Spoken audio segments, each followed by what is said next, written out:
வாளை நோக்கி ஒரு பாம்பு தரையில் ஊர்ந்து செல்லும்போது தரையில் இருந்த ஒரு வாள் அதன் மேல் பட்டு எதிர்பாராத விதமாக வெட்டியது. உடனே ஆத்திரமடைந்த பாம்பு வாளை நோக்கி திரும்பி அதை பலமாக கடித்தது.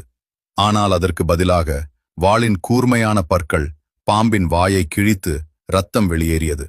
வலியால் துடித்த அந்த பாம்பு ஏதோ ஒரு பெரிய எதிரி தன்னை தாக்குவதாக நினைத்து கடும் கோபமும் கொண்டது.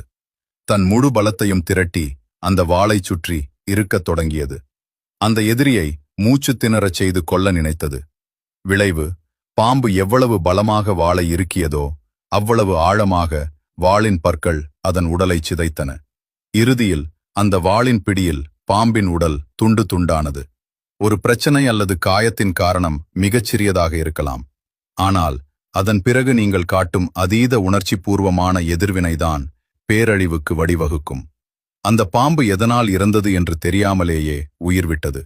உண்மையில் அந்த அசையாத வாள் அதை கொல்லவில்லை. பாம்பின் கட்டுப்படுத்த முடியாத ஆத்திரமே அதை கொன்றது. வாழ்க்கையில் மற்றவர்களை மன்னிப்பது பெரிய விஷயமல்ல.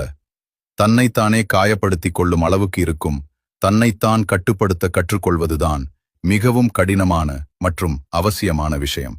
ஒரு பாம்பு தரையில் ஊர்ந்து செல்லும்போது தரையில் இருந்த ஒரு வாள் அதன்